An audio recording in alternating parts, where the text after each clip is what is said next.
People have very high standards how they want their work life to be. And I said, look, if you can get your work life to be where you enjoy half of it, that is amazing, because very few people ever achieve that. Because the truth is, everything comes with overhead. That's reality. Everything comes with pieces that you don't like. You could be a Supreme Court justice and there's still going to be pieces of your job you don't like. Every job comes with pieces you don't like. And we need to say, that's part of it. You have to figure out how to set up your life in such a way that you can minimize the things. And I find people don't dislike hard work. What people dislike is being out of control. Like they can't control their life. They can't control their environment. This happens to me when I get overscheduled. I hate being overscheduled. I want some time to be able to think and free myself. We all have the same amount of time in the world. Nobody has more time than anybody else. And when you become a very successful person, one of the things, you start to get overscheduled.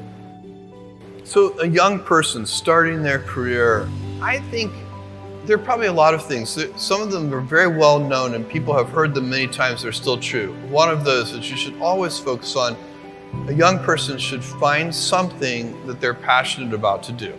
And that's not going to surprise anyone. It's a clear thing to do. It's very hard.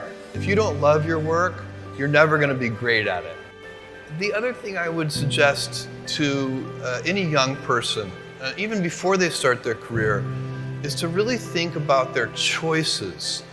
Because I find young people, and when I was young, I made this mistake too.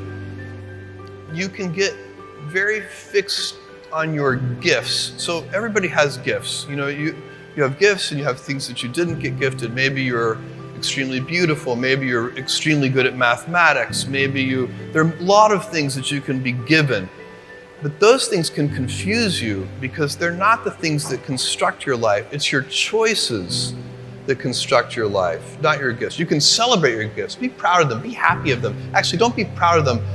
Be celebratory of them, but you can't be proud because they're gifts. They were given to you. You didn't earn them. You can only be proud of the things you earn. And so as I got older, I started to realize I wasn't proud of my gifts. I was always good at school. School was always easy for me. And I was always proud that I was a great student. I got A's in all my classes. I was good at math, all of that. And I thought that's who I was, but it's not true. Those are the things that are gifts. What was hard for me is deciding to work hard, deciding to use my gifts in certain ways, to challenge myself, to do things that I didn't think I could do, to put myself in uncomfortable situations. We all I would say to a young person, you can choose a life of ease and comfort, or you can choose a life of service and adventure. Which one of those, when you're 90 years old, are you going to be more proud of?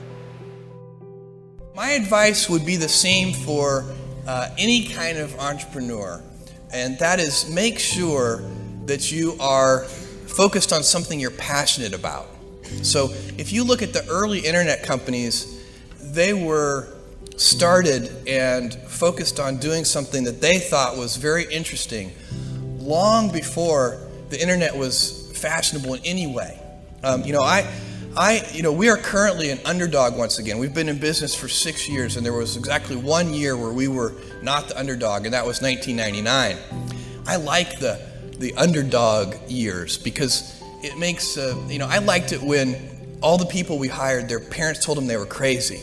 Like that was kind of the good era. Fortunately, it's back. In 1999, all the parents were like, giving their brothers and sisters high fives. My son is working at Amazon.com. So that's you can't follow the fashion when you're trying to do a startup company, or I think really anything in life.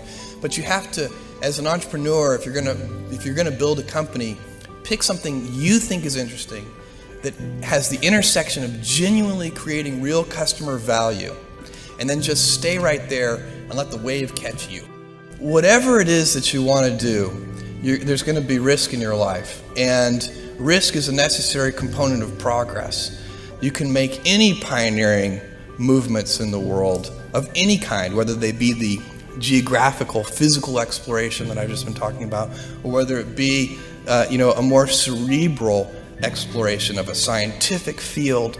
Or I bet you could ask that question of every speaker here, and I bet that every speaker here has taken substantial risks, whether it be intellectual or otherwise, to achieve what they've done.